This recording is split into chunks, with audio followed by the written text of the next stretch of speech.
अस्सलाम वालेकुम dear students, next lecture जो है ये लिमिटिंग रिएजेंट और एक्सेस ऑफ रिएजेंट जो है इसको डिस्कस करते हैं। ये भी एक इम्पॉर्टेंट टॉपिक है, इसको जो है किस तरह पहचानना है। तो ये लिमिटिंग रिएजेंट जो है द रिएजेंट जो है which consume earlier during a chemical reaction is known as limiting reagent and the reagent which retain at the end of chemical reaction is known as excess of reagent.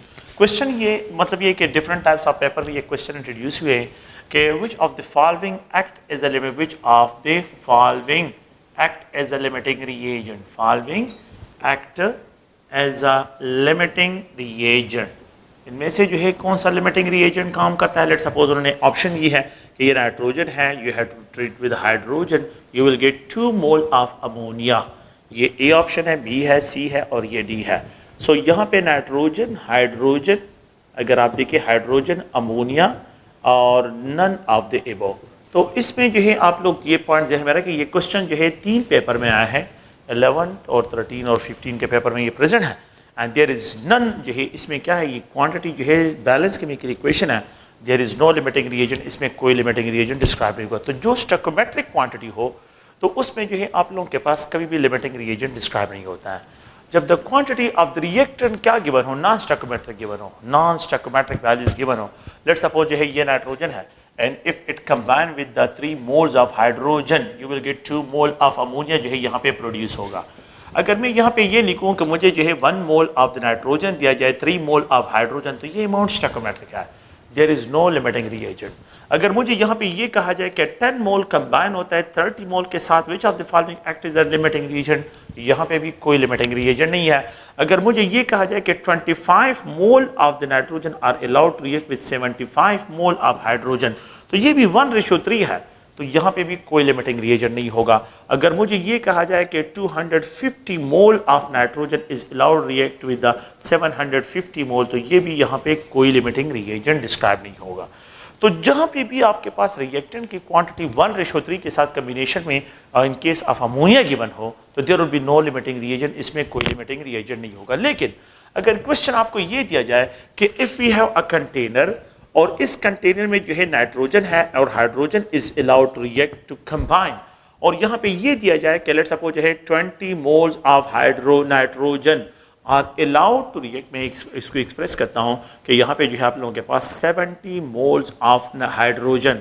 Identify करें कि इसमें limiting reagent कौन सा है।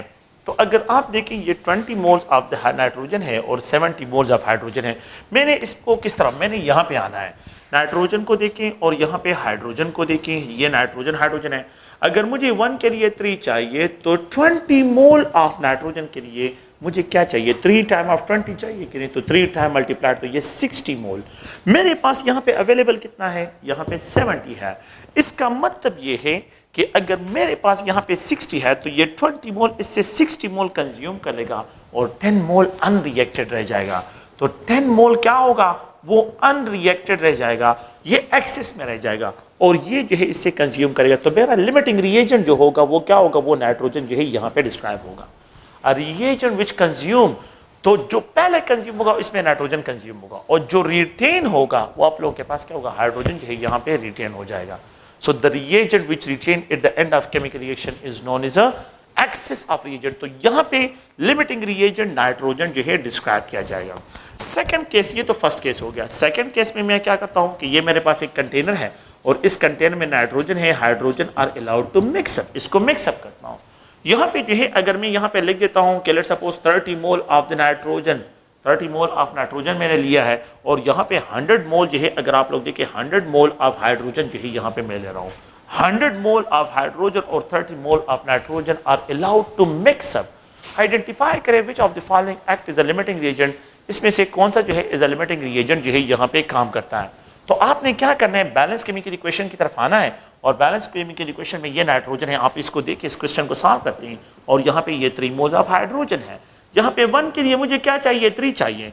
तो अगर ये 30 है, अगर ये 30 है तो 30 के लिए मुझे क्या चाहिए, 30 मल्टीप्लाइड 3 होगा, तो मुझे यहाँ पे चाहिए 90 मोल। यहाँ पे क्या चाहिए, 90 मोल। यहाँ पे तो 100 अवेलेबल है, इसका मतलब ये कि 90 कंज्यूम होगा और 10 अनरिएक्टेड रह जाएगा। तो यहाँ पे मेरे पास क्या है, ये मेरे पास एक्सेस हो गया और ये मेरे पास लिमिटिंग रिएजेंट जो है यहाँ पे डिस्क्राइब होगा। तो जो अमाउंट स्टोइकोमेट्रिक होती है वो अमाउंट कंज्यूम हो जाती है, और जो मतलब ये कि जो अमाउंट ऑफ द रिएक्टेंट जो है नॉन स्टोइकोमेट्रिक होती है वो रिटेन हो जाती है। तो जिसकी क्वांटिटी रिटेन हो जाती है वो एक्सेस है, और जिसकी क्वांटिटी जो है वो कंज्यूम हो जाती है वो लिमिटिंग रिएजेंट जो है यहाँ पे डिस्क्राइब होता है। एक अनदर केस को यहाँ पे डिस्क्राइब करता हूँ कि ये नाइट्रोजन है और यहाँ पे जो है ये हाइड्रोजन यहाँ पे डिस्क्राइब करता हूँ। अगर आप लोग देखें, अगर मैं आपको ये कहूँ कि मेरे पास यहाँ पे क्या है, यहाँ पे जो है 200 मोल ऑफ द नाइट्रोजन कंबाइन करता हूँ और यहाँ पे 200 मोल ऑफ हाइड्रोजन जो है इन दोनों को कंबाइन करता हूँ। आइडेंटिफाई करें which of the following is a limiting reagent, इसमें कौन सा लिमिटिंग रिएजेंट होगा। तो अगर आप लोग देखें ये nitrogen if it combine with hydrogen you will get 2 mole of ammonia, यहाँ पे 2 मोल ऑफ अमोनिया प्रोड्यूस होता है। अगर मैं 1 करता हूं तो ये 3, अगर मैं 200 कर लूं तो यहाँ पे ये क्या होगा, ये 600 चाहिए मुझे। 600 1 के लिए 3 चाहिए तो 200 के लिए कितना चाहिए 600, लेकिन यहाँ पे कितना अवेलेबल है, यहाँ पे तो 200 अवेलेबल है, 400 डिफिशिएंट है। तो यहाँ पे हाइड्रोजन क्या होगा, हाइड्रोजन लिमिटिंग रिएजेंट होगा और नाइट्रोजन जो है ये एक्सेस ऑफ रिएजेंट डिस्क्राइब होगा। तो ये जो है अगर आप लोग देखें, अब यहाँ पे मैं एक स्टेटमेंट मुझसे इस तरह के क्वेश्चन मिलते हैं कि जब equal number of moles given हो, इफ इक्वल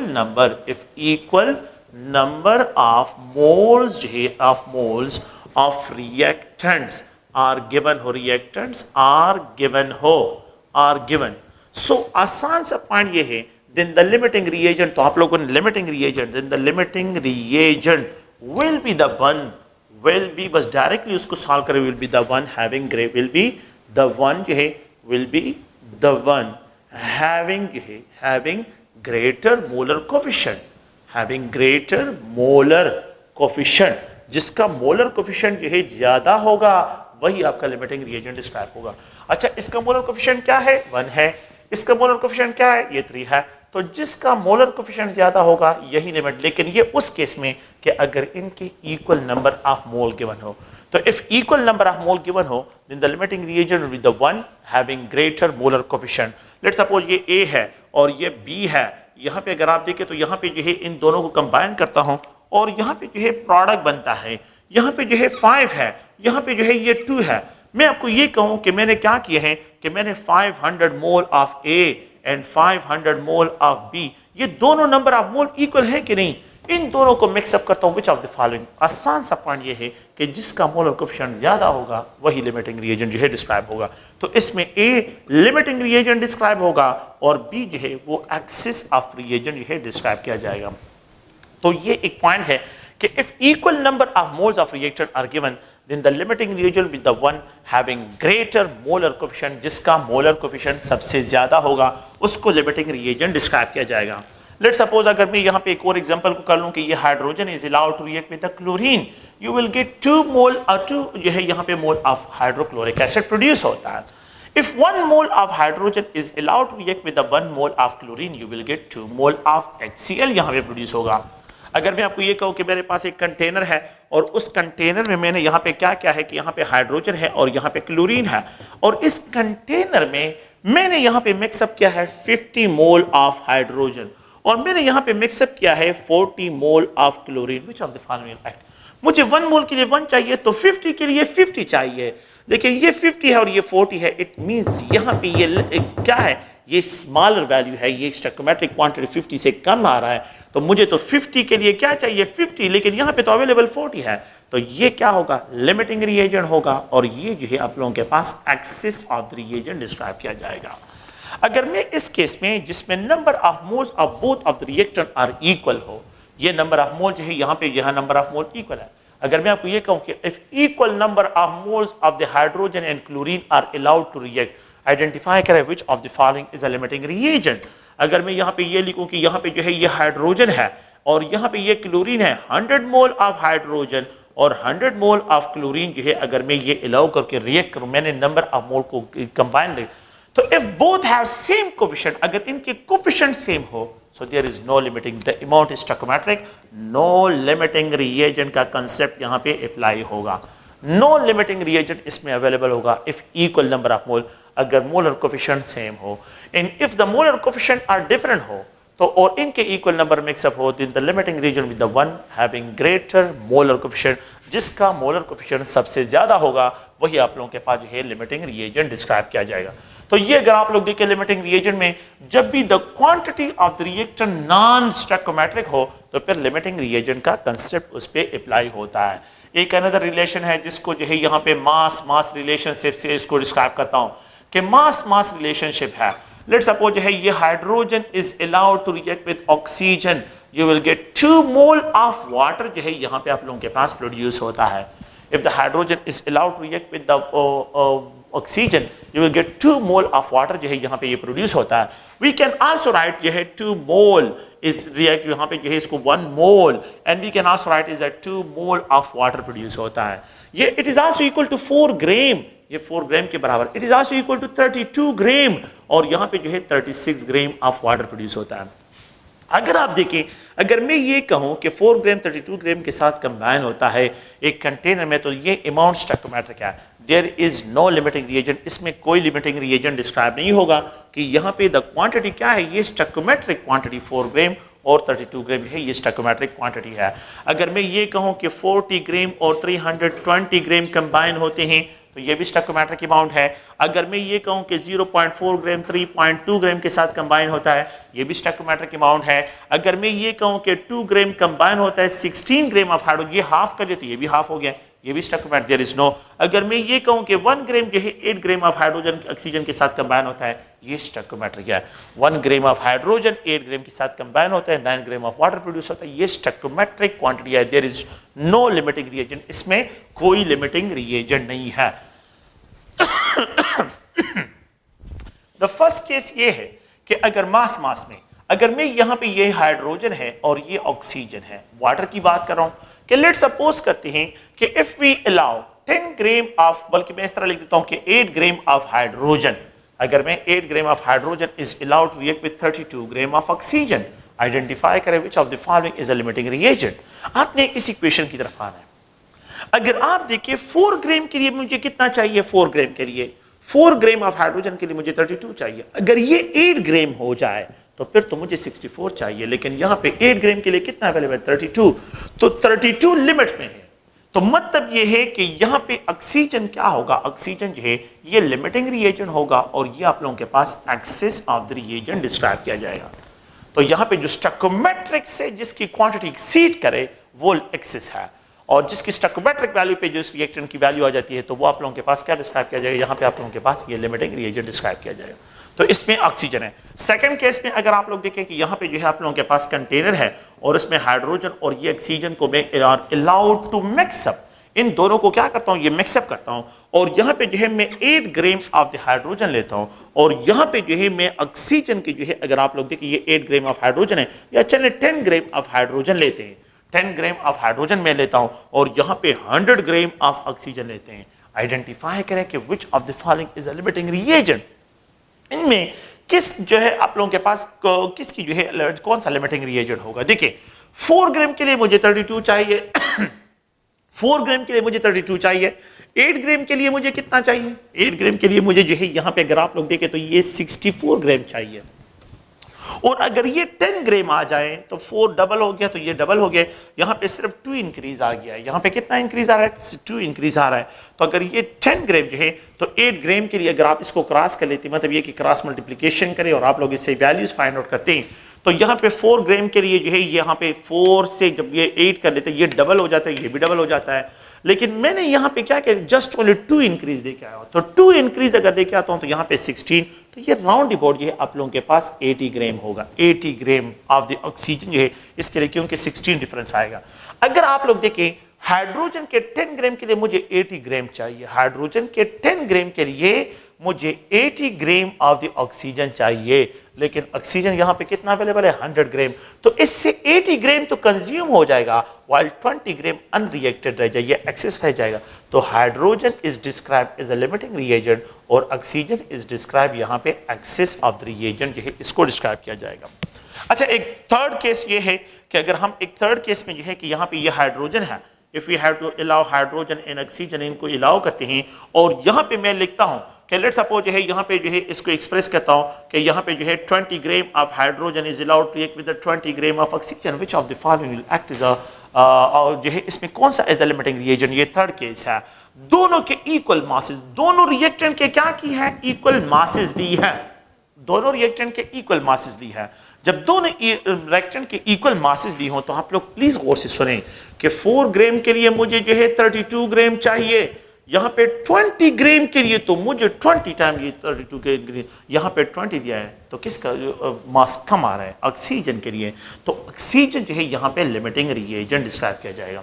तो जब मास इज गिवन हो तो आसान सा ट्रिक ये है कि जब आपको मास इज गिवन हो, so then the reactant if in case of equal masses, in case of equal masses अगर आपको गिवन हो, then the limiting reagent will be, then the limiting reagent को identity, limiting reagent will be the one having greater molar mass, जिसका molar mass ज्यादा हो, greater molar mass, जिसका molar मास, तो वो रिएक्टेंट जो है लिमिटिंग रिएजेंट डिस्क्राइब किया जाएगा।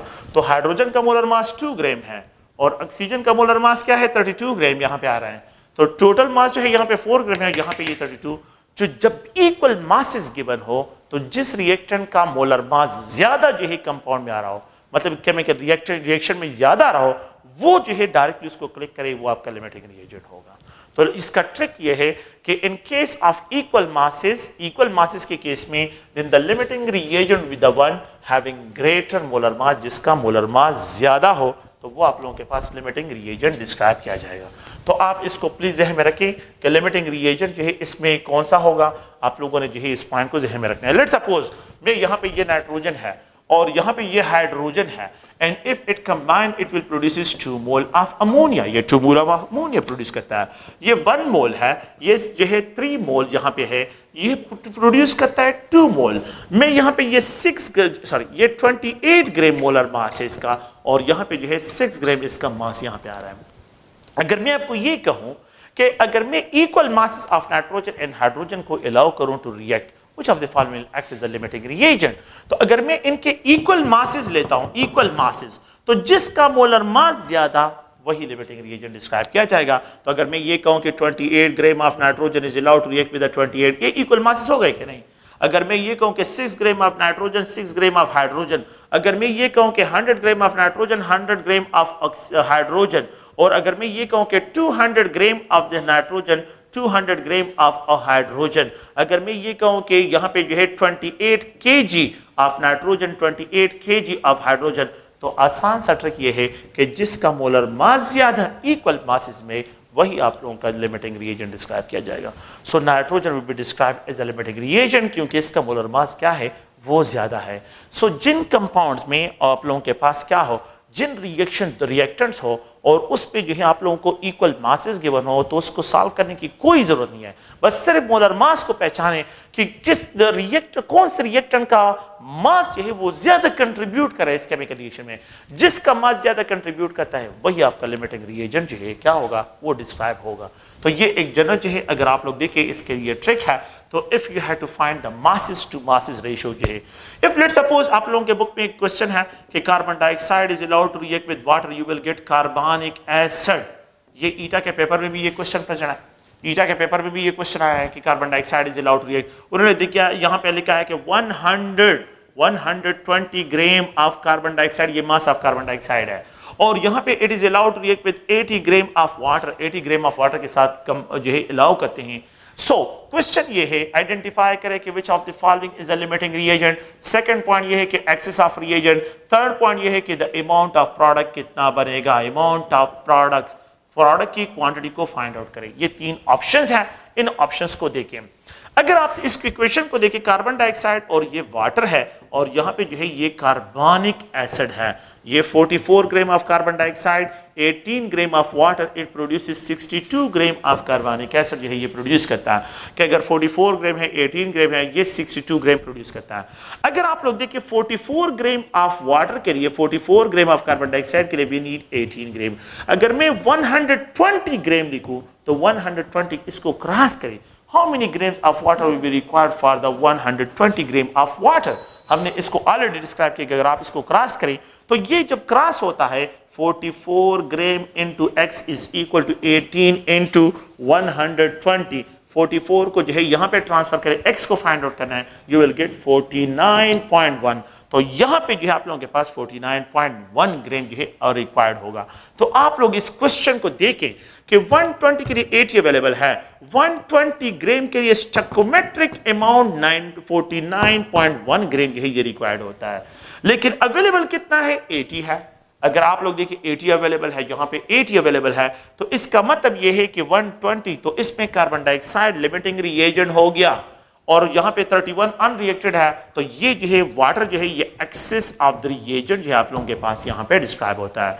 फिर तो अब देखिए लिमिटिंग रिएजेंट कार्बन डाइऑक्साइड इसमें हो गया, एक्सेस ऑफ रिएजेंट इसमें वाटर हो गया, एंड द लास्ट पॉइंट क्या है कि the amount of the product. आसान सी बात ये है 120 और 49 is equal to 169.1 gram is the amount. 169.1 gram is the amount of the product कार्बनिक एसिड होगा कि यहाँ पे जो mass of carbon dioxide and mass of water in दोनों का सम अप करें, मासेस हमेशा कंजर्व होते हैं, तो यही 159.1 जो है इसका क्या होगा, ये मास डिस्क्राइब किया जाएगा। तो ये अगर आप लोग देखें यहाँ पे जो है एक्सेस और जो है मासेस के केस में जो है हम यहाँ पे डिस्क्राइब करते हैं। अच्छा, एक दूसरा है जिसको हम यहाँ पे डिस्क्राइब करते हैं वॉल्यूम रिलेशनशिप्स है। ऑलरेडी मैंने जो है ये बाकी सारी चीजें स्टोइकोमेट्री में डिस्कस की है, तो वही बातें हैं, लेकिन सिर्फ अब लिमिटिंग रिएजेंट का जो कंसेप्ट है उसको इंट्रोड्यूस करते हैं। We have a nitrogen, if it combine with hydrogen you will get 2 mole of ammonia. ये 2 मोल ऑफ अमोनिया है। अगर ये 1 लीटर हो, ये 3 लीटर हो, तो यहाँ पे 2 लीटर ये स्टोइकोमेट्रिक है। अगर ये 1 गैलन हो तो यहाँ पे 3 गैलन है, तो यहाँ पे 2 गैलन ये स्टोइकोमेट्रिक है। अगर ये एक जो है मैं रिप्रेजेंट करता हूँ कि 1 सेंटीमीटर क्यूब हो, यहाँ पे 3 सेंटीमीटर क्यूब, ये 2 सेंटीमीटर क्यूब, ये सब के सब स्टोइकोमेट्रिक अमाउंट में डिस्क्राइब हो रहा है। ये सारी वैल्यूज क्या है, ये सब के सब स्टोइकोमेट्रिक क्वांटिटी है जिसको जो है यहाँ पे मैं डिस्क्राइब कर रहा हूँ।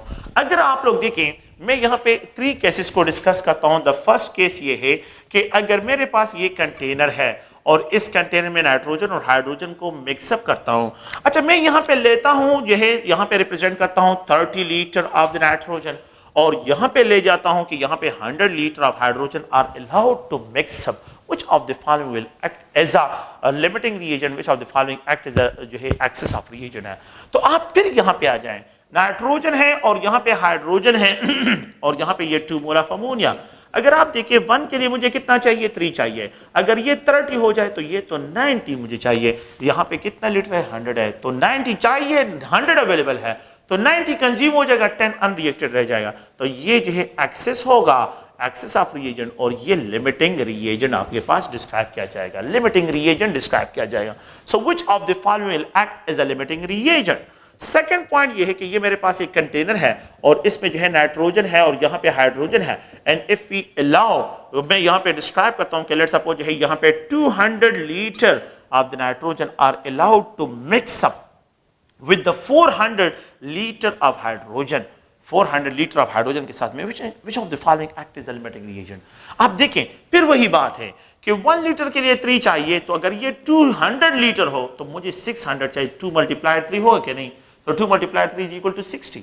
तो ये अगर आप लोग देखें तो ये 600 जो है आप लोगों के पास यहाँ पे होगा, मुझे तो 600 चाहिए। अवेलेबल कितना है, 4 लीटर है, तो 400 लीटर है, ये तो कम है, इसमें 200 लीटर मिसिंग है, तो ये आप लोगों का क्या होगा, लिमिटिंग रिएजेंट होगा, और ये एक्सेस ऑफ द रिएजेंट जो है यहाँ पे डिस्क्राइब किया जाएगा। यहाँ पे जो है एक लिमिटिंग रिएजेंट हाइड्रोजन और एक्सेस नाइट्रोजन, तो इन दोनों में से किसी भी रिएक्टेंट्स को आपको कंफ्यूज करने के लिए कोई भी दिया जा सकता है कि कौन सा लिमिटिंग है और कौन सा जो है इसमें excess of the reagent describe किया जाएगा। अगर आपको ये कहा जाए कि मेरे पास एक अनदर कंटेनर, लेट्स सपोज मैं यहाँ पे एक और पॉइंट्स को कंक्लूजन की तरफ लेके जाता हूँ कि ये नाइट्रोजन है and it is allowed to react with hydrogen, और यहाँ पे जो है 100 लीटर ऑफ नाइट्रोजन, 100 जो ये वॉल्यूम इक्वल है, इक्वल वॉल्यूम गिवन हो, अगर इक्वल वॉल्यूम यहाँ पे गिवन है तो मुझे जो है ये नाइट्रोजन और ये हाइड्रोजन को, अगर आप लोग देखिए 1 के लिए मुझे 3 चाहिए, 100 के लिए मुझे क्या चाहिए, 300, लेकिन 100 के लिए क्या अवेलेबल है, यहाँ पे 100 अवेलेबल है, इक्वल वॉल्यूम है। तो लिमिटिंग रिएजेंट क्या है, लिमिटिंग रिएजेंट इसमें हाइड्रोजन है।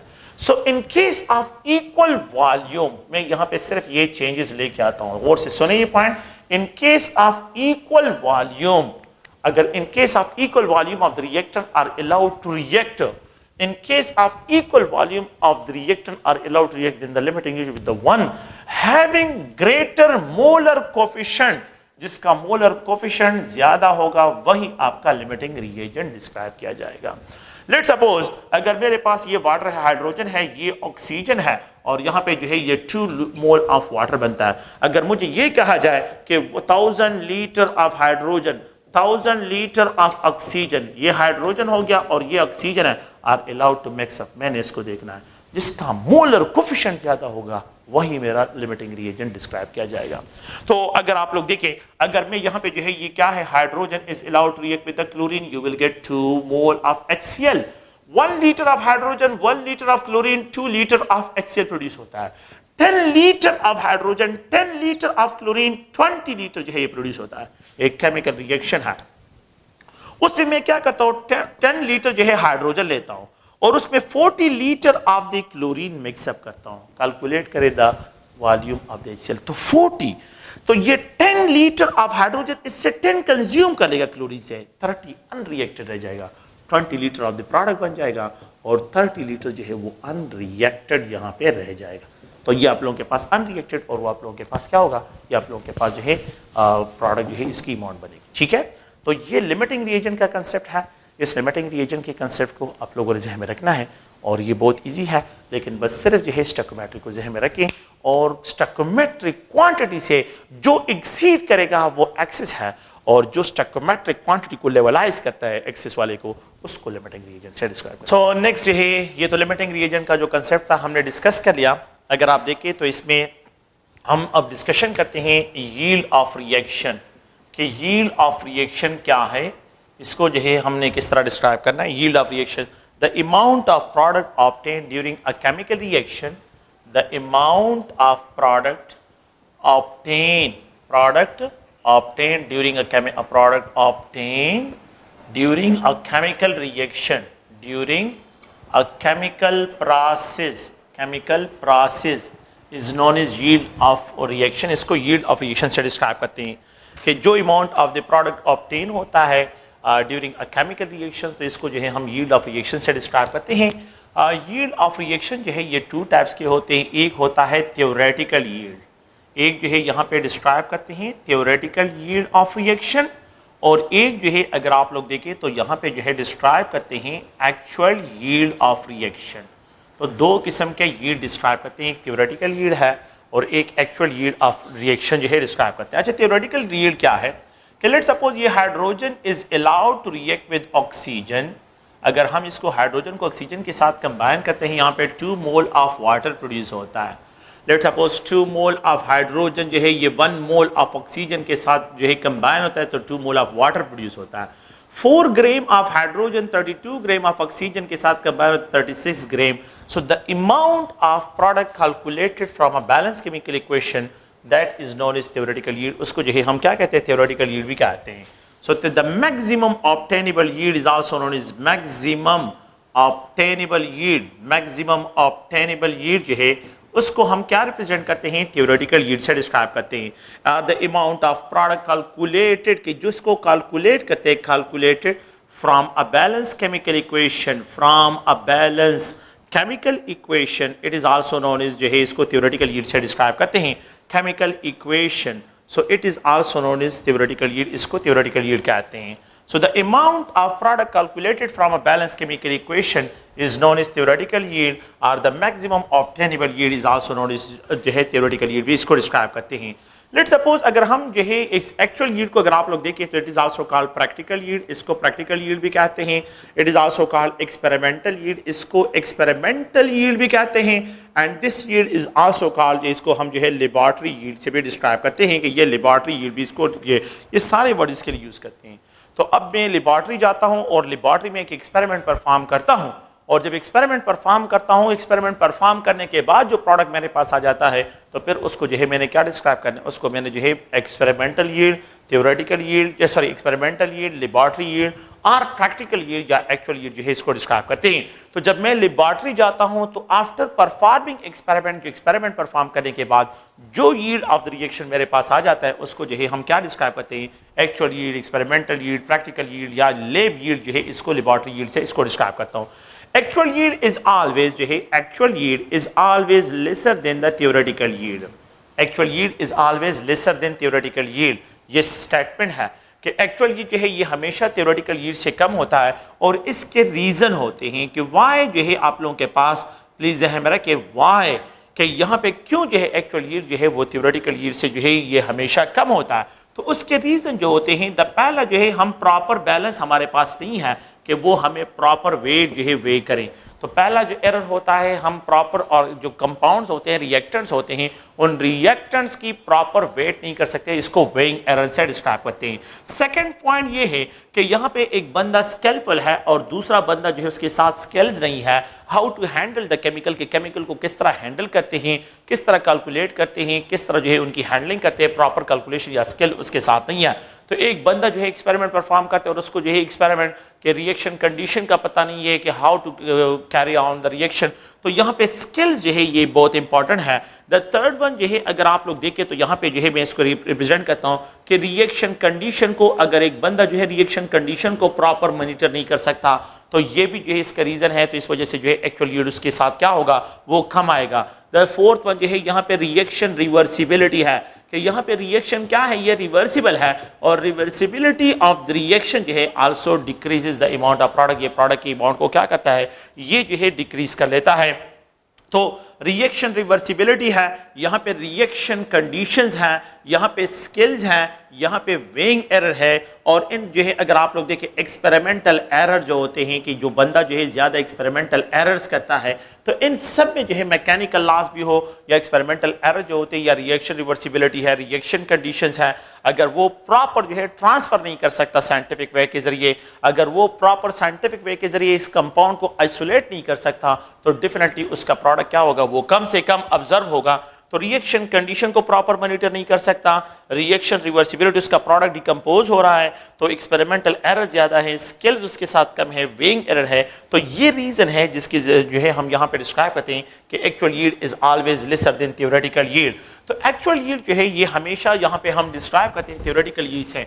अगर एक्चुअल यील्ड और थ्योरेटिकल यील्ड एक दूसरे के साथ कोइंसाइड होते हैं तो हम इसको जो है क्या रिप्रेजेंट करते हैं, आइडियल यील्ड से डिस्क्राइब करते हैं। तो इनको हम जो है एक अनदर यील्ड से जिसको हम परसेंट यील्ड से डिस्क्राइब करते हैं। The efficiency of A chemical reaction is always describe in percent yield. The efficiency of a chemical reaction is always described and it is equal to the ratio of actual yield with the theoretical yield multiplied by 100। तो इसको जो है हम क्या represent करते हैं, percent yield से describe करते हैं।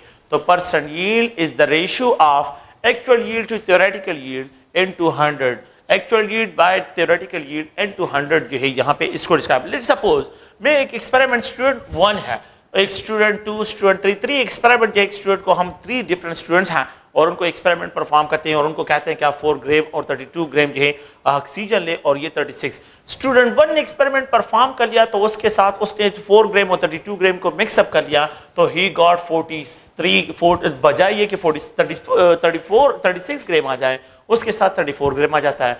दूसरा स्टूडेंट जो है जब वो एक्सपेरिमेंट परफॉर्म करता है तो उसके साथ 32 ग्राम आ जाता है और थर्ड वाला एक्सपेरिमेंट जब परफॉर्म करता है तो ये 28 ग्राम जो है उसके पास आ जाता है। अच्छा, तो यहाँ पे इसने यील्ड जो है इसके साथ ज़्यादा है, इसके साथ यील्ड कम है और यहाँ पे यील्ड जो है अगर आप लोग देखें तो सबसे जो है कम डिस्क्राइब हो रहा है। तो मैंने इसको क्या करना है कि कहाँ पे ज़्यादा गलतियाँ हैं, तो 34 divide by 36 into 100 percent yield जो है यहाँ पे क्या होगा 32 डिवाइड बाय 36 इंटू 100 और यहाँ पे परसेंट यील्ड जो है इसके लिए जो डिस्क्राइब होगा 28 जो है ग्राम और पर 36 ग्राम इंटू 100 जो है यहाँ पे इसके लिए परसेंट यील्ड होगा। स्टूडेंट 1 ने जो है अगर आप लोग देखें स्टूडेंट 1 का जो एक्सपेरिमेंट है वो जो एक्चुअल यील्ड जो थ्योरेटिकल यील्ड है उसके करीब जा रहा है, तो यहाँ पे जो है परसेंट एरर में ये जनरल लिख रहा हूँ, ये जरूरी है कि ये एग्जैक्ट इसके इक्वल हो। लेकिन लेट सपोज अगर ये वैल्यू जो है 92 हो, लेट सपोज 92% ये वैल्यू आ रहा हो, अगर आप इसको देखें तो यहाँ पे राउंड अबाउट ये 85% या 88% लेट सपोज आ रहा हो, ये जो है राउंड अबाउट 80%, ये मैं जनरल लिख रहा हूँ, ये एग्जैक्ट वैल्यू नहीं है, मैं जनरली लिख रहा हूँ कि 34/36 ये मैंने जनरल लिखी है। अगर आप देखें तो एक बंदे के साथ जो है 92% पर यहाँ पे परसेंट यील्ड आ रहा है, दूसरे के साथ जो है अगर आप देखें 88% है और अनदर के पास जो है 80% है। अच्छा, जिसके 92% है इट मींस यहाँ पे 8% लॉस आ रहा है, जिसके साथ जो है 88 है तो यहाँ पे 12% लॉस आ रहा है और जिसके साथ जो है 80% है तो यहाँ पे 20% जो है लॉस ऑब्जर्व हो रहा है।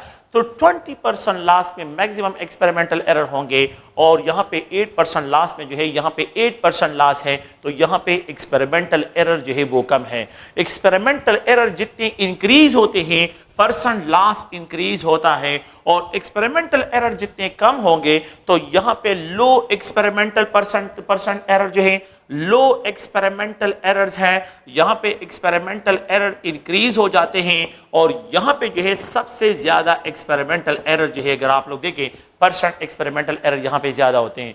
तो जितने परसेंट एक्सपेरिमेंटल एरर ज्यादा है, जितने परसेंट एक्सपेरिमेंटल एरर ज्यादा है, इतना ज्यादा लॉस जो है वो आप लोगों के पास ऑब्जर्व होगा। तो the efficiency of A chemical reaction is always describe in percent yield, इसको परसेंट यील्ड से डिस्क्राइब करते हैं। लेट्स सपोज ये कैल्शियम कार्बोनेट है और इस कैल्शियम कार्बोनेट को मैं हीट करता हूं, ये कार्बन डाइऑक्साइड गैस को तो रिलीज कर लेता है।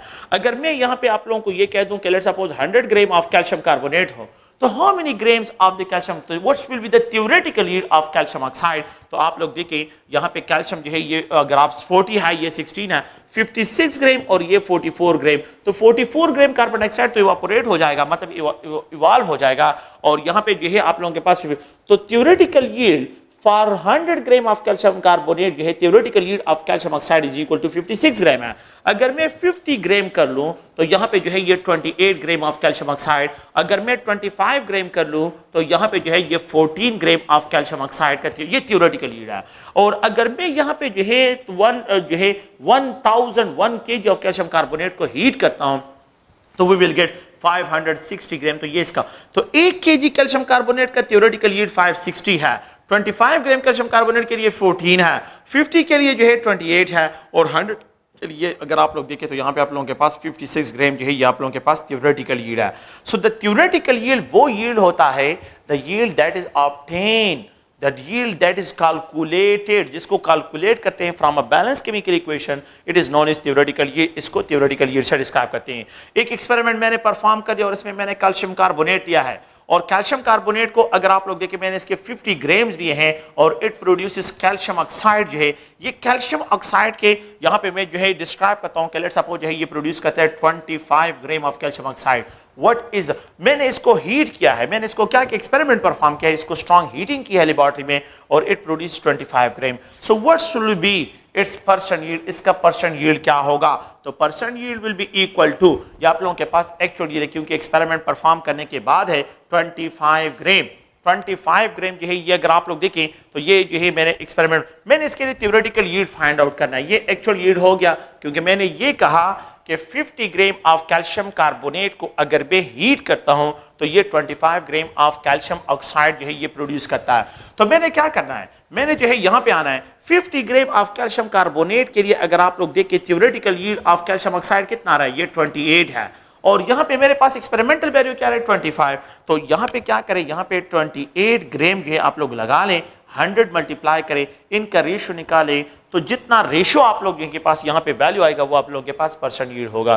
तो परसेंट यील्ड जो है जितना एक्चुअल यील्ड जो है थ्योरेटिकल यील्ड के जितना करीब इसके वैल्यू आ जाती है तो हम कहते हैं यहाँ पे एक्सपेरिमेंटल एरर्स कम है, और यहाँ पे जो है परसेंट यील्ड और एक्चुअल यील्ड जो है एक दूसरे के करीब आ रहे हैं।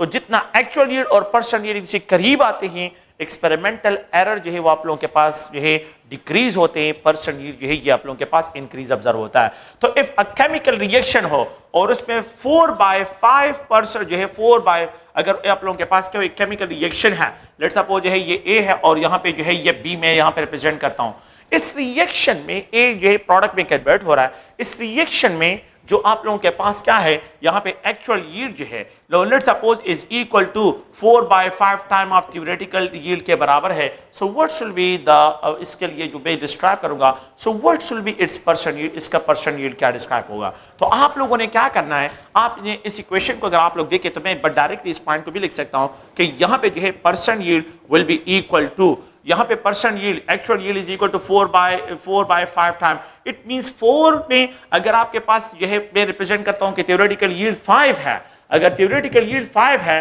तो एक्चुअल yield इसमें कितना प्रोड्यूसर है, 4 आ रहा है, तो 4 डिवाइड बाय 5 into 100 जो है, अगर आप इन दोनों का रेशियो निकालें, मल्टीप्लाई करें, you will get your values, आप लोगों के पास यहाँ पे वैल्यू आएगा। तो ये एक जनरल जो है टॉपिक है, एक छोटा सा टॉपिक है और बिल्कुल जो है आसान सा टॉपिक है। इस चैप्टर को जो है यहाँ पे क्लोज करते हैं और ये जो है आप लोगों के पास थियोरेटिकल yield और एक्सपेरिमेंटल yield जो है इनकी जो है हमने जनरल डिस्क्रिप्शन करनी थी, यहाँ पे इसको क्लोज करते हैं। Okay, thank you.